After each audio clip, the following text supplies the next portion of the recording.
మిథున రాశి వారికి 2025 సంవత్సరంలో చాలా సానుకూల ఫలితాల్ని పొందుతారు. అయితే ఈ సంవత్సరం ప్రారంభంలో కుటుంబ జీవిత పరంగా కష్టంగా ఉంటుంది. అలాగే మే నెల నుండి కుటుంబ సంబంధాలు స్నేహపూర్వకంగా ఉంటాయి. దూర ప్రయాణాలు, తీర్థయాత్రలు చేసే అవకాశాలు ఉన్నాయి. శని ఆశీర్వాదం మీ పనిని బలపరుస్తుంది. ఇంకా మీ వృత్తిని మరింత నమ్మదగినదిగా చేస్తుంది. మీరు మీ వృత్తిపరమైన ఇంకా వ్యాపార ప్రయత్నాల్లో విజయం సాధిస్తారు. పనిలో ఎక్కువ హడావిడి ఉంటుంది. బృహస్పతి సహాయంతో మే 15 నుండి వైవాహిక ఇంకా ప్రేమ సంబంధాలు మరింత తీవ్రమవుతాయి. మీ ఆరోగ్యం కూడా మెరుగుపడే అవకాశం ఉంది. ఇంకా మిథున రాశి వారికి 2025 సంవత్సరంలో జన్మ గురువు ప్రభావం చేత పనుల యందు చికాకులు సమస్యలు అధికమగును. వృత్తి స్థానంలో శని సంచారం వల్ల ఉద్యోగం నందు వ్యాపారం నందు ఒత్తిళ్లు అధికంగా ఉండను. ఇంకా ఆరోగ్య విషయాల మీద శ్రద్ధ వహించటం మంచిది. దైవారాధనకి ప్రాధాన్యతనివ్వండి. ఈ సంవత్సరం అలకలు కలహాలు అధికమవుతాయి. ఇక మిథున రాశి వారికి 2025 సంవత్సరం వార్షిక రాశి ఫలాల్లో చేయవలసిన పరిహారాలు గనక చూసినట్లయితే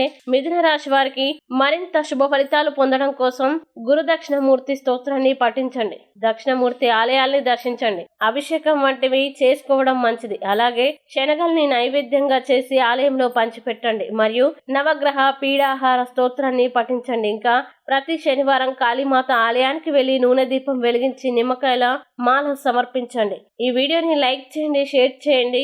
మరియు మీరేమైనా సమస్యలతో బాధపడుతున్నట్లయితే వాటి పరిష్కారం కోసం ఒక్కసారి గురువుగారి నెంబర్కి కాల్ చేసి మీ సమస్యలకి తగిన పరిష్కారం పొందండి. ఖచ్చితంగా మీ సమస్య పరిష్కారం అవుతుంది. ఇంకా మీరు అనుకున్నటువంటి అన్ని పనుల్లో అంతా మంచి జరగాలని కోరుకుంటూ సర్వే జన సుఖినో భవంతు.